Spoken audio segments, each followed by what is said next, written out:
They came from the sky. They brought knowledge, power, and then they vanished. The Sumerians called them the Anunnaki, gods who descended from the heavens to shape human destiny. Even the Bible speaks of watchers and giants born from unions with beings not of this world. Sounds like pure myth, right? But what if these aren't just old stories? What if their blood still runs through some of us today? Are the Anunnaki, or their descendants, living quietly among us, pulling the strings of our modern world? We'll find out together in this new episode of Secret Origins. Welcome. The story of the Anunnaki begins in the land of ancient Sumer, more than 6,000 years ago.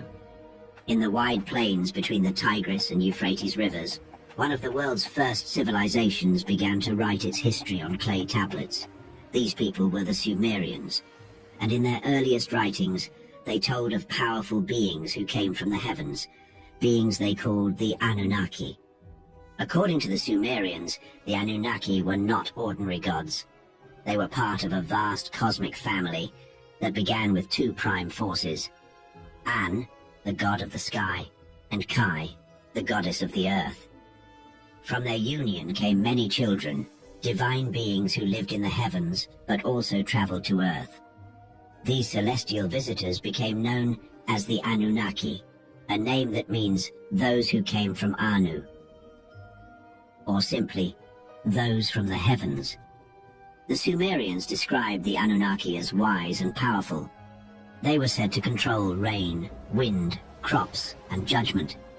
Each god had a specific role. Enlil ruled the air and enforced divine laws. Enki, his brother, guided wisdom and technology and had a deep connection to water and creation.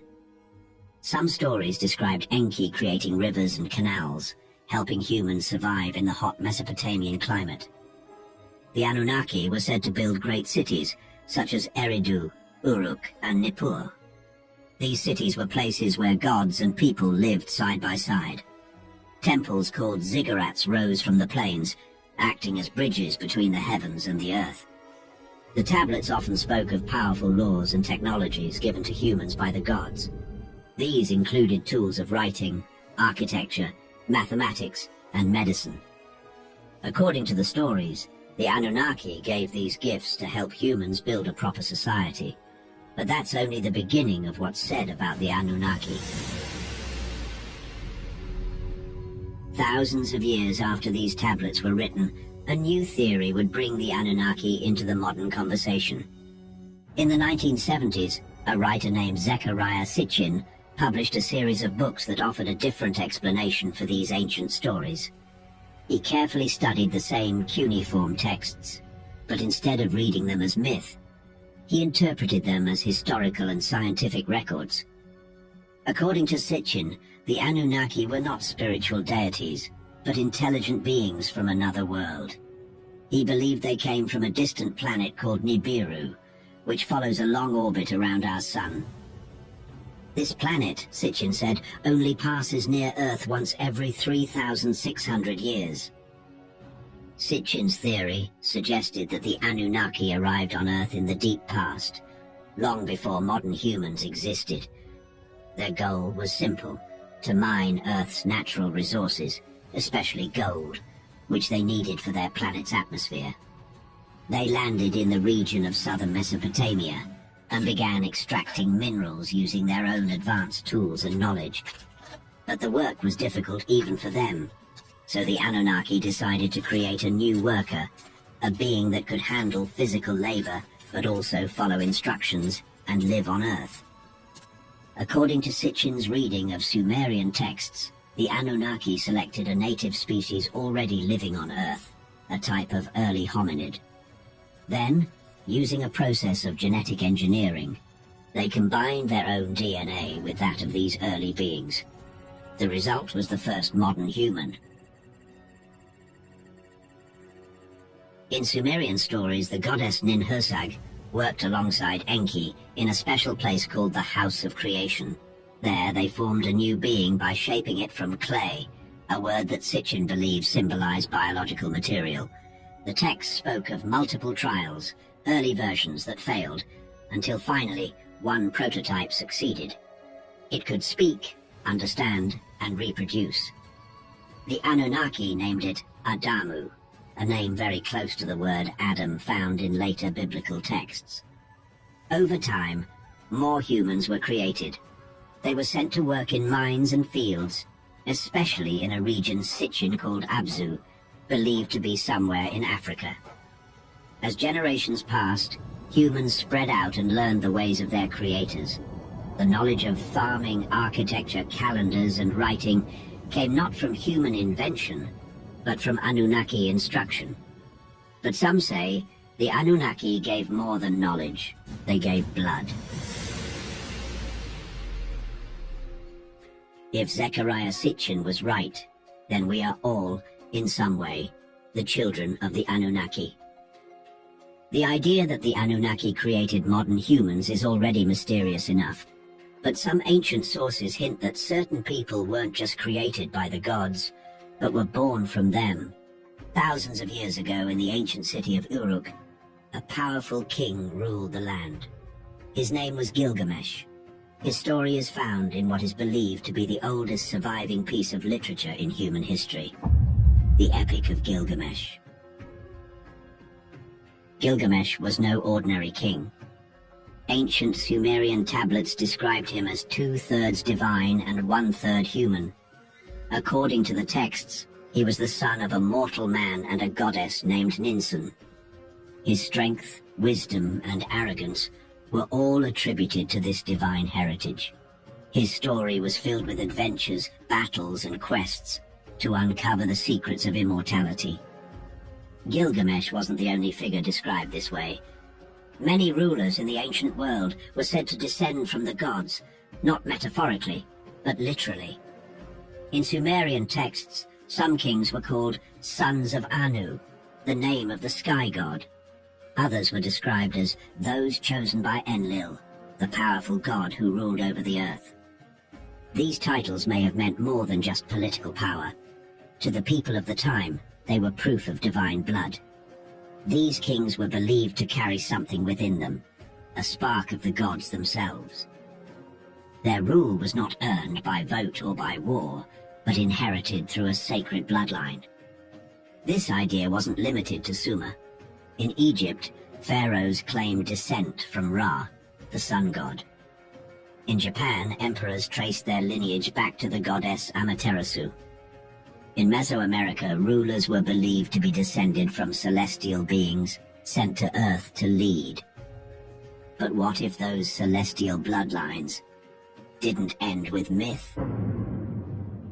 According to Sitchin's theory, the Anunnaki didn't just create humans, they also lived among them. Over time, they took human partners, forming a unique bloodline. These hybrid offspring, Sitchin said, were stronger, smarter, and longer lived.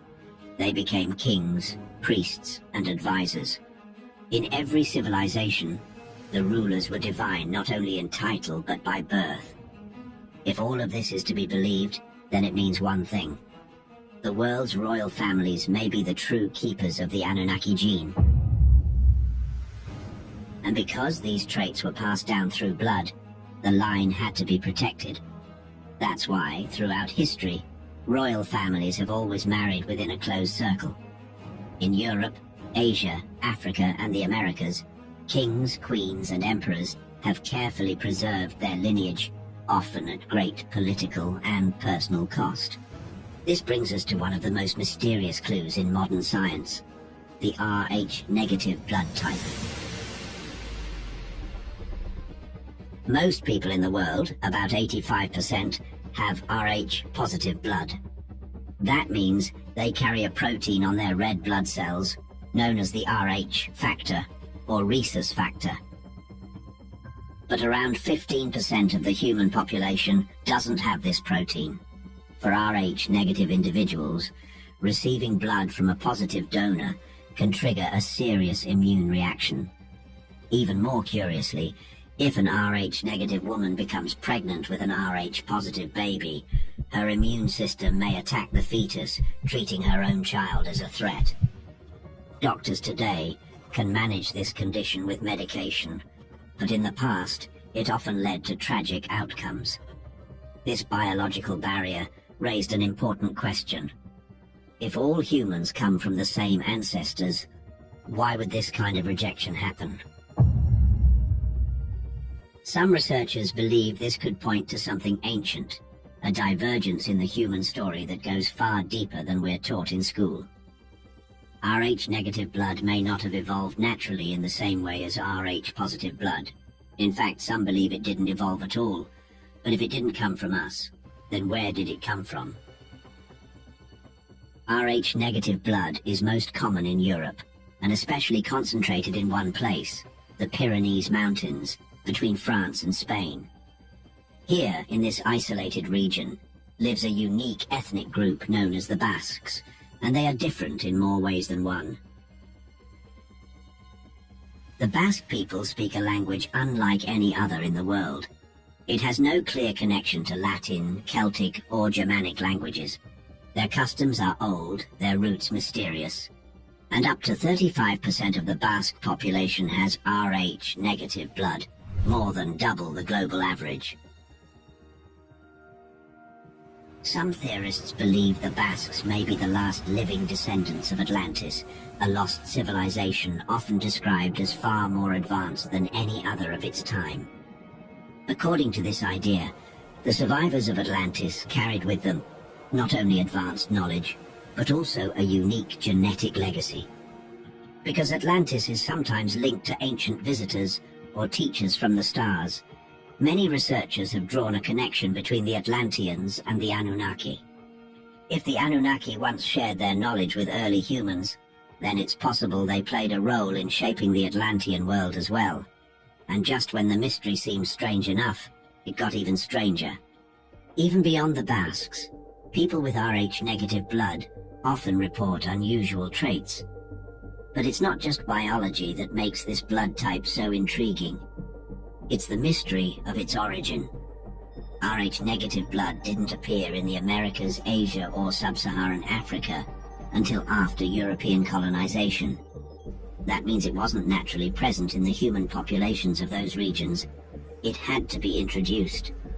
This challenges the conventional out-of-Africa model of human evolution, which holds that all humans descended from a single source. If that were the case, Rh-negative blood should have existed everywhere, but it didn't. It seems to have come from one place and spread outward from there. So what could this mean? Some believe Rh-negative blood is a genetic marker left behind by the Anunnaki. If the Anunnaki had a different biological structure than Earth-born life, their genes may have been incompatible with the humans they helped engineer, and Rh-negative blood could be the result of that cross-species mixing. Does it mean that everyone with Rh-negative blood is in some way a descendant of the Anunnaki? That may sound extreme, but then again, some things are simply too strange to be explained by coincidence alone, right?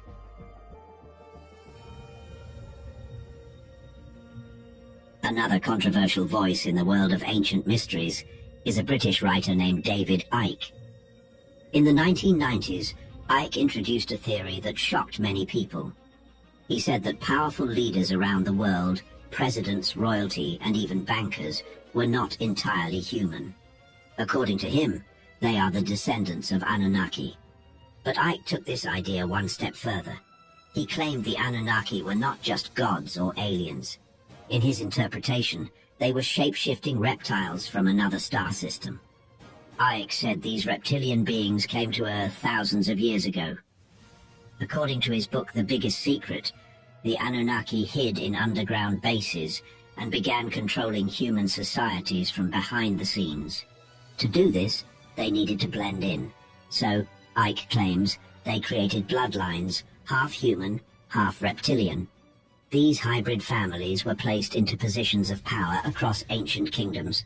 Over time, these bloodlines spread into modern governments, royal dynasties, and secretive organizations. He believes that the ruling elite today, including the British royal family, American political dynasties, and wealthy banking families, all share a common genetic link. This is where the idea of blue blood takes on a new meaning. For Icke, it's not just a poetic way to describe nobility. He says it is literal, a different kind of blood, passed down carefully through generations, meant to preserve their connection to the Anunnaki. But that connection may have started in a place we were never meant to find. According to Icke, this bloodline goes back to a time before recorded history, when the Anunnaki arrived from a star system called Alpha Draconis. He says they established a center on Earth, possibly the same place that Sumerian tablets called Edin, the abode of the righteous ones. This place later became known as the Garden of Eden. From there, the Anunnaki began mixing with humans, not just to create life, but to rule it. Icke's theory explains why certain families have held power for so long. He believes they are not chosen by chance or by the will of the people, but by blood. He calls this system a global control network, one that operates quietly, using ancient knowledge and advanced technology. He also believes that these beings continue to influence modern events. Wars, financial crises, and even pandemics, Icke claims, are part of a long-term plan to keep humanity divided and distracted, while the hidden bloodlines maintain control. But he didn't stop there. What he said next was even harder to believe.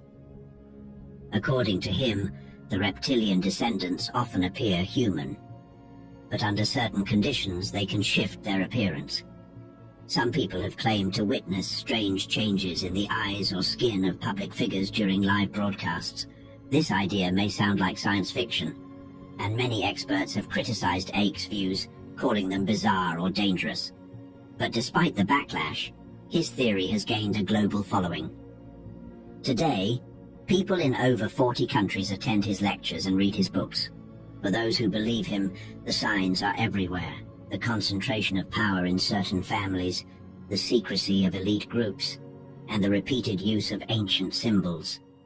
They say the same bloodline has ruled from ancient Sumer to Egypt to medieval Europe and all the way into the boardrooms and parliaments of today.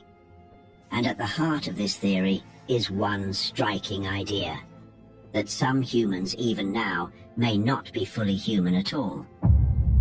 But why would these ancient beings want their descendants in power? Icke believes the answer is control. He says the Anunnaki feed not only on resources, but on human fear and conflict. By keeping humans divided through war, poverty, and political chaos, they maintain their influence and energy. And by placing their bloodline in the highest positions of authority, they ensure their goals continue, generation after generation. What's even more disturbing is that a story similar to the Anunnaki appears in the Bible itself. But what if they were really writing about the same beings, only under a different name? According to one of the oldest and most mysterious verses in the Bible, strange beings once walked the earth. In the book of Genesis, chapter 6, verse 4, it says, "There were giants in the earth in those days, and also after that, when the sons of God came in unto the daughters of men, and they bare children to them." These giants are known as the Nephilim. Many researchers believe they were not just big people, but hybrids. According to this theory, the sons of God were not ordinary men. They were powerful beings from the heavens. Some believe these were the same entities known in Mesopotamian texts as the Anunnaki, advanced beings or fallen angels who descended to Earth. In this view, the Anunnaki of ancient Sumer and the fallen angels of the Bible are one and the same. Both are described as beings who came from the sky, shared advanced knowledge, and later crossed a forbidden line, mating with human women. Their children were the Nephilim, a race said to be taller, stronger, and more violent than normal people. These Nephilim became feared across the ancient world. Their presence, some believe, was one of the reasons for the Great Flood. In the story of Noah, God sees the earth filled with corruption and violence, and chooses to wipe out nearly all life. The Bible suggests the Nephilim were destroyed in the flood, but that might not be the full story. In later books of the Bible, after the time of Noah, strange groups begin to appear again. People who were taller, stronger, and more terrifying than normal men. The first are the Anakim. These giants were described in the Book of Numbers when Israelite spies entered the land of Canaan.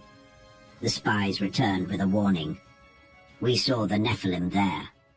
The descendants of Anak come from the Nephilim. We seemed like grasshoppers in our own eyes. The Anakim were believed to be direct descendants of the Nephilim. They lived in fortified cities, high in the hills. In some texts, they are even described as the sons of Anak, a mysterious figure who may have been a post-flood hybrid himself. Another group mentioned in the Bible is the Rephaim. They were also giants and lived in the same region. Some of their cities were described as having enormous stone beds and dwellings. Other names appear too, the Emim, the Zuzim, and the Zamzumim, all said to be mighty and large people who once lived in the lands around Canaan. Over time, many of these giant tribes were pushed out or defeated by the Israelites. Some escaped to Philistine cities on the coast, where one of the most famous giants in history would later appear. One of the last known giants in the Bible was Goliath. Described in the first book of Samuel, he was a warrior from the city of Gath. He stood over 9 feet tall and wore armor too heavy for most men to carry. Goliath's size, strength, and fearsome presence made him unlike any normal soldier. Many believe he was a direct descendant of the Anakim, one of the last living reminders of the Nephilim bloodline. Some theorists believe traces of Nephilim DNA still exist in certain human families, especially those tied to ancient tribes, royal lines, or priesthoods. These people might not be giants, but they may carry something unusual in their genes. Strength, intelligence, or even a different kind of blood. So, are the Anunnaki descendants among us today? The truth is that we may never know for sure if today's royal families carry the blood of the Anunnaki, or if world leaders really have blue blood from shape-shifting reptiles who came from the stars. But one thing is clear, something once walked this earth that was not fully human. In modern times, stories have surfaced that seem to echo the ancient tales. Stories of giants, with strange features and impossible strength, seen by people who had no reason to lie. Take, for example, the giant of Kandahar. In 2002, during a military mission in the remote mountains of Afghanistan, a group of American soldiers came upon a strange cave. What they found inside would never appear in any official report. According to interviews with former military personnel, a massive humanoid creature emerged from the shadows, at least 12 feet tall, with fiery red hair, pale skin, 6 fingers on each hand, and a weapon the size of a telephone pole. The creature attacked with incredible speed, killing one soldier instantly. The rest opened fire, using everything they had. After a long battle, the giant finally collapsed. But before anyone could document it, a helicopter arrived, took the body, and flew off. It was never seen again. The military went silent, but the soldiers never forgot. Then there's Lovelock Cave in Nevada. Back in 1911, miners searching for bat guano stumbled upon something much more shocking: the preserved remains of red-haired giants, measuring between 8 and 10 feet tall. Archaeologists recovered sandals over 15 inches long and tools made for hands far bigger than ours. Local native tribes, like the Paiute, had long told stories of the Sea-Tekar, a race of violent red-haired giants who once roamed the region. Mainstream science has tried to explain the red hair, as a trick of time and temperature. But similar legends exist all across the Americas, and all of these modern theories echo what was written in ancient Sumer, in Genesis, and on temple walls across the world. So maybe the question isn't if the Anunnaki have descendants walking among us. Maybe the real question is, have they ever truly left? If this has you wondering, don't stop here. Check out our video on the tall whites, aliens some say are living quietly among us even now. Or dive into the Ice Wall Guardians and find out why so many believe something is watching us from beyond the Antarctic ice walls. If you enjoyed this, give it a like and subscribe. Keep your minds open, and until we meet again.